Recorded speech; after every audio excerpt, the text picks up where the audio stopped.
Hello दोस्तों, welcome back सत्य monitor. तो दोस्तों आज हम लोग एसएससी सीएचएसएल का 7 अगस्त का पेपर देखेंगे। तो जो 7 अगस्त का आपका ये फर्स्ट शिफ्ट के ऑल क्वेश्चन हैं और 100% एक्यूरेट आंसर के साथ। दोस्तों ये क्वेश्चन मुझे स्टूडेंट द्वारा भेजे गए हैं जो कि 100% रियल हैं। तो चैनल को दोस्तों सब्सक्राइब जरूर कीजिए क्योंकि ऐसे ही वीडियोस मैं अपने चैनल पर डालता रहता हूँ। आपका फर्स्ट क्वेश्चन जो आया था वो था, किस राज्य सरकार को खेल में उत्कृष्ट काम के लिए अवार्ड मिला है? तो हरियाणा को मिला है। आपका करेक्ट आंसर क्या होगा? हरियाणा। नेक्स्ट आपका आया था, हिमानी द्वारा निर्मित अंडाकार आकृति को क्या कहते हैं? तो ड्रमलिन कहते हैं। अंडाकार जो आकृति होती है दोस्तों उसे ड्रमलिन कहते हैं। तो ड्रमलिन आपका करेक्ट आंसर होगा। नेक्स्ट आपका आया था कि सकल प्राथमिक घाटा का सही माप क्या है? तो दोस्तों सकल जो प्राथमिक घाटा होता है, सबसे पहले ये जान लेते हैं कि ये कितने प्रकार के होते हैं। तो दोस्तों ये हमारे सकल जो होते हैं वो 3 प्रकार के होते हैं। सकल जो घाटे होते हैं हमारे, वो घाटे जो 3 प्रकार के होते हैं। एक राजस्व घाटा होता है, एक राजकोषीय घाटा होता है, एक प्राथमिक घाटा होता है। तो घाटा बोला क्या जाता है?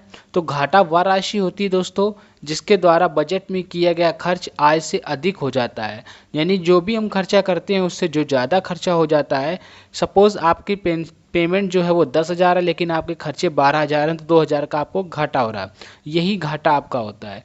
तो इसमें पूछा गया था कि सकल प्राथमिक घाटे का सही माप क्या है? तो जो सही माप है वो है सकल प्राथमिक घाटा सकल राजकीय कोष माइनस ब्याज भुगतान। तो यहाँ आपका इक्वल होगा, ये फॉर्मूला होता है दोस्तों। तो ये आपका करेक्ट आंसर होगा। आपका आया था कि पूर्ण स्वराज का प्रस्ताव किस कांग्रेस अधिवेशन में पारित किया गया था? तो ये दोस्तों कांग्रेस का जो लाहौर अधिवेशन था उसमें पारित किया गया था और ये दोस्तों आपका 1929 में हुआ था। तो ये भी आपको ध्यान में रखना है क्योंकि ये भी बहुत बार पूछा जाता है कि किस सन में पारित हुआ था और ये कब पारित किसके द्वारा हुआ था? तो ये जवाहरलाल नेहरू इस अधिवेशन के अध्यक्ष चुने गए थे। तो आपको ये भी याद रखना है कि दोस्तों इसके अध्यक्ष कौन थे? तो जवाहरलाल नेहरू, क्योंकि ऐसा क्वेश्चन भी आपके एग्जाम में पूछा जाता है। तो आपका जो करेक्ट आंसर होगा वो लाहौर अधिवेशन का आपका करेक्ट आंसर होगा। नेक्स्ट आपका आया था दोस्तों, इनमें से कौन सा उत्सव मणिपुर का है? तो यांगो जो है आपका उत्सव वो दोस्तों मणिपुर का है। या ओंग जो उत्सव है आपका दोस्तों वो क्या है? मणिपुर का उत्सव है। और एक आपको ये भी बात ध्यान में रखनी है दोस्तों कि जो आपका थंबल चोंगबाग नृत्य है ये प्रारंभिक रूप से किया जाता है, पारंपरिक रूप से सॉरी किया जाता है। तो जो मणिपुर का ये थंबल चोंगबा जो नृत्य है ये पारंपरिक उनका नृत्य है। तो ये भी क्वेश्चन बहुत ज़्यादा एसएससी के एग्जाम में आपसे पूछा जाता है। नेक्स्ट आपका आया था, निम्नलिखित में से किस राज्य ने अक्टूबर 2020 में ऑनलाइन गेमिंग पर प्रतिबंध लगा दिया था? तो आंध्र प्रदेश ने दोस्तों प्रतिबंध लगा दिया था। नेक्स्ट आपका आया था दोस्तों कि वर्ष 2003 में किस पंडवानी संगीतकार को पद्म भूषण से सम्मानित किया गया था? तो जिससे पद्म भूषण से दोस्तों सम्मानित किया गया था वो थी तीजन बाई। तो तीजन बाई आपका दोस्तों करेक्ट आंसर है। और आपको ये भी याद रखना है कि जो पंडवानी छत्तीसगढ़ की जो थी वो एक पारंपरिक प्रदर्शन कला है, या जो पंडवानी है वो दोस्तों वो छत्तीसगढ़ की एक पारंपरिक कला है। आपको ये भी बात ध्यान में रखनी है क्योंकि ऐसा क्वेश्चन भी आपसे पूछा जाता है। नेक्स्ट आपका था दोस्तों कि हिंदू शाही साम्राज्य की राजधानी कहाँ थी?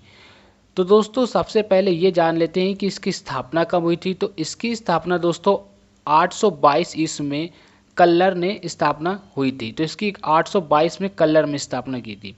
और दोस्तों इसकी जो राजधानी वो काबुल कब तक रही दोस्तों? तो 850 से लेके 870 तक ये रही। उसके बाद उधमदापुर जो पुर था आपका 870 से लेकर के 1001 तक रही।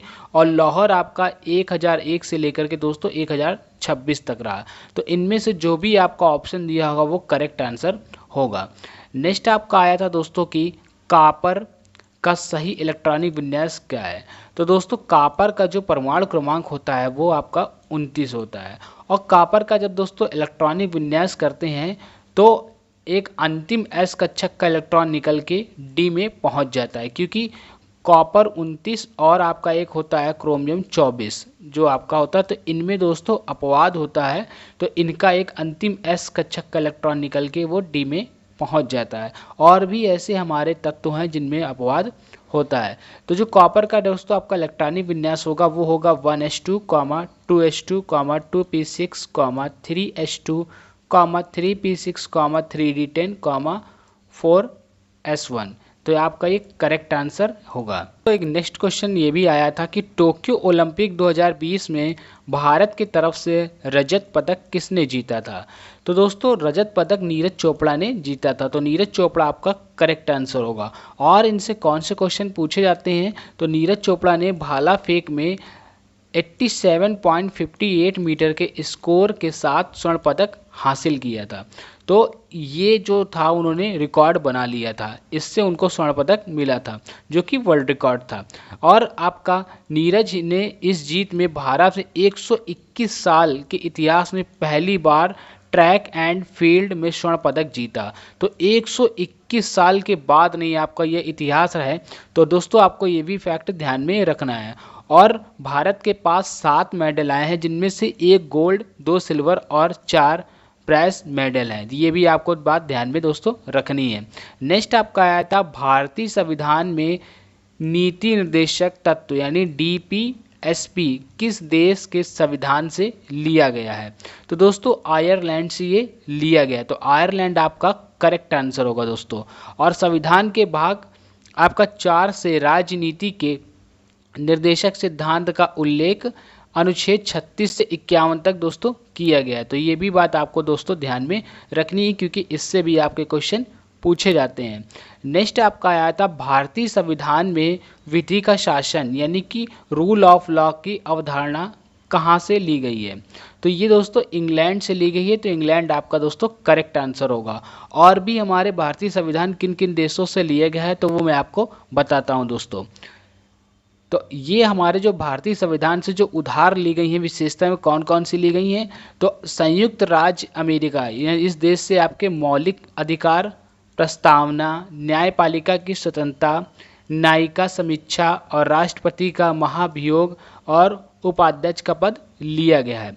दोस्तों जापान से कानून द्वारा स्थापित प्रक्रिया ली गई है, ये जापान से लिया गया है। इनसे सबसे ज़्यादा दोस्तों क्वेश्चन पूछे जाते हैं जो कि बहुत ही इंपॉर्टेंट है। तो ये बात दोस्तों आपको ध्यान में रखनी है। और सोवियत संघ USSR यानी कि अब जिसको हम लोग रूस बोलते हैं उससे पंचवर्षीय योजना ली गई है।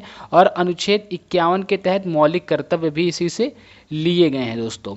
और ब्रिटेन यानी कि UK, तो UK से सरकार का संसदीय स्वरूप, कानून का शासन, एकल नागरिकता, रिट, अध्यक्ष की संस्था और उनकी भूमिका ये लिया गया है। तो ये जो दोस्तों आपको ध्यान में रखना है क्योंकि इनसे बहुत सारे आपके क्वेश्चन पूछे जाते हैं। और लास्ट आपका है ऑस्ट्रेलिया। तो ऑस्ट्रेलिया से दोस्तों देश के भीतर और राज्यों के बीच व्यापार का वाणिज्य लिया गया है, स्वतंत्रता ली गई है, समवर्ती सूची ली गई है और संसद के दोनों सदनों की संयुक्त बैठक ये भी लिया गया है। तो दोस्तों आज मैंने आपको SSC CHSL का 7 अगस्त के 100% आपको एक्यूरेट आंसर के साथ क्वेश्चन बताए हैं। और दोस्तों ये 100% रियल हैं जो कि मुझे स्टूडेंट द्वारा भेजे गए हैं।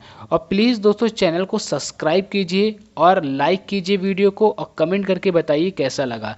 नेक्स्ट वीडियो आपको दोस्तों जल्द ही मिलेगी। जितना से जितना हो सके दोस्तों इस वीडियो को शेयर कीजिए और प्लीज़ सपोर्ट ज़रूर कीजिए।